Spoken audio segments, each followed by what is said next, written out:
What's going on, Panther Nation? You're watching Panthers Today by Chat Sports, and I am your host, Tyler Smith. And on today's show, we're going to break down ESPN's Mel Kiper Jr. and his first mock draft of the 2026 offseason. Your Panthers picked 19th overall, and they got a couple of needs at a couple of different positions to take that next step after reaching the wild card in 2025. Now, let's just get right into this mock draft from Mel Kiper here over at ESPN. And no surprise at the top with Fernando Mendoza, the Indiana quarterback, the Heisman winner, national champion, going to the Las Vegas Raiders. Hopefully it doesn't fizzle out with that garbage franchise. Arvell Reese, the edge rusher at Ohio State, going number 2 to the New York Jets. No real quarterback at the second spot this year with the Oregon guy Dante Moore going back to school. The Jets go with the best player available there with Arvell Reese off the edge. Francis Maui-Noa going number 3 overall in Kiper's mock draft to the Arizona Cardinals. Now, this is very interesting considering I put Francis Maui-Noa on our Panthers draft targets video from late last week, so he may not be available at pick 19 when it's all said and done. David Bailey, the linebacker out of Texas Tech, absolute dog at number 4 going to Tennessee. You got Carnell Tate at 5 going to the New York Giants with Malik Neighbors having a big-time injury, probably going to miss the start of the season. They need more weapons for Jackson Dart.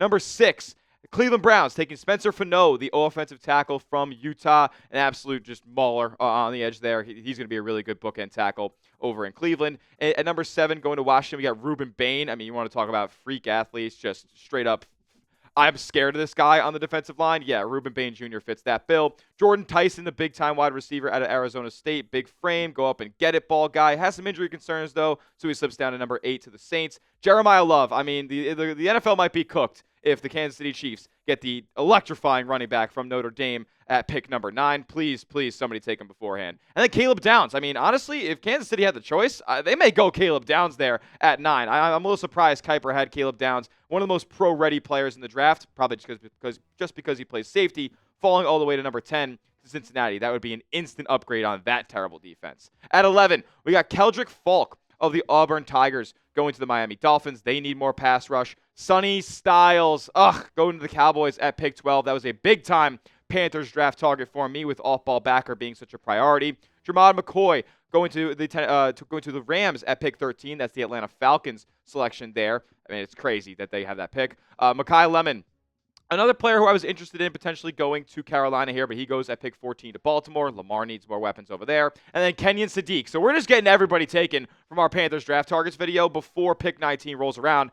It's going to be a pretty good chance that Kenyon Sadiq goes way higher than pick 19, especially after the combine with all those athletic prep tangibles there. Ty Simpson, the quarterback out of Alabama. This is going to be an absolute disaster, isn't it? Going to the 16th to the New York Jets. We got an offensive lineman from Penn State. I'm not going to butcher that name out of respect for him. Ola, shout out to him. He's going to go to the Detroit Lions there. And then we got Mansour Delane going to the Minnesota Vikings. They need some more DB help there in the secondary. So your Panthers on the clock at pick 19. And with the 19th pick in the 2026 NFL Draft, Mel Kiper Jr. of ESPN selects C.J. Allen, linebacker from the Georgia Bulldogs, to be your pick for the Carolina Panthers. So still addressing that big-time need of the off-ball backer spot, but you don't get the blue chipper in Sonny Styles there out of the Ohio State University. Now, Kiper had this to say on the selection. Carolina took a big step forward on defense and overall this season. They went from 32 to 15, a massive jump. Shout out Ejiro Evero. But there's a looming void in the middle. Christian Rozeboom is a free agent, and the Panthers could use a 3-down middle linebacker to step in.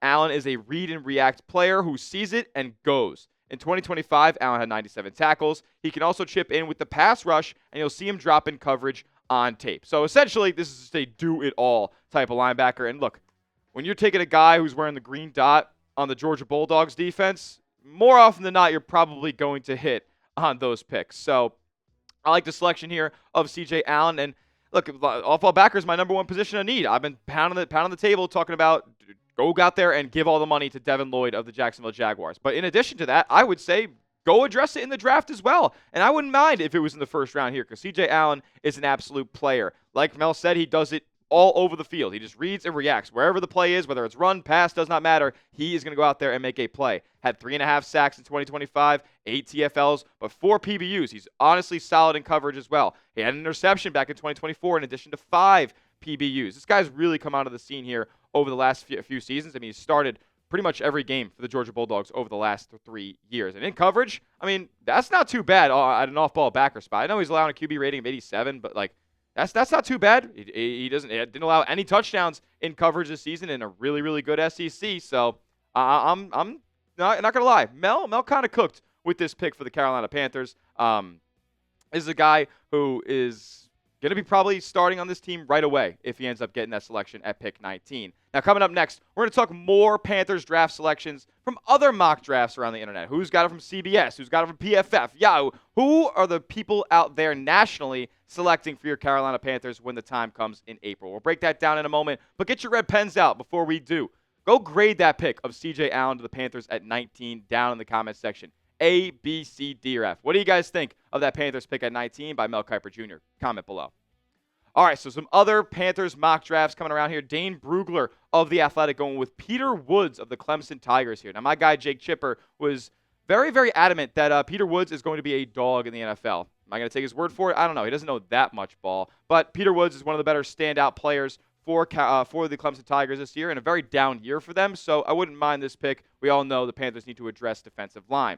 Also, Caden McDonald of the Ohio State Buckeyes going from the PFF mock draft. We had him in our Panthers draft targets video, and this is a guy who's an excellent run defender. Needs a little work getting to the quarterback, but, I mean, 6'3", 326 pounds. Yeah, put him right in the middle. You get a certified one tech, and you pair him up next to Derek Brown, and you have one of the better interior defensive lines in all of football. But if you want to address the edge rusher position, which is probably more needed this offseason, Sports Illustrated has Cassius Howell of the Texas A&M Aggies going to Carolina there. A little bit undersized, 6'2", 240. I just don't want to get bullied. I mean, what we see time and time again, especially in the postseason, is these bigger offensive lines that are, 6'5", 300 and up are really getting a push on just the smaller players, no matter how talented they are technically or speed-wise. Just size ends up ruling the day in the NFL. I don't mind Cassius Howard, though. He had 11.5 sacks in the SEC. Absolute dog on the Aggies there. Now, Mekhi Lemon, who was drafted to the Baltimore Ravens at pick 14 in Kiper's mock draft, he was selected at 19 by CBS Sports. Now, Lemon, he made a ton of incredible catches all year long down there in Southern Cal, but what I would like with the Panthers here, they do need to get one more pass catcher for Bryce Young. They got Ted McMillan on the outside. They got Jalen Coker who can run outside or in the slot. I would like a wide receiver 3 or tight end drafted pretty early on in this 2026 draft. I wouldn't mind Mekhi Lemon at pick 19 at all. Also, another Clemson Tiger coming from Yahoo Sports here, T.J. Parker. 5 sacks for him on that Tiger defense this year. I mean, you can't go wrong with this Panthers team addressing the defensive line. That's what's going to win you playoff games. Carolina didn't get enough of a pass rush on LA in the wildcard game. That's why they didn't end up coming out victorious. So how about you just go add more to that defensive line, because that's what wins in the coldest months and in the biggest moments. Those are all the mock drafts out there right now from the biggest names on the interwebs. So we're going to keep you guys tapped in with every single Carolina Panthers mock draft that is of note and that we need to talk about here on the channel. That's why you subscribe. And if you love the Panthers, you're a true fan, do one thing for me before we round out today's show. Go down below and hit that thumbs up icon, like today's video. We'll see you guys next time. And as always, keep pounding.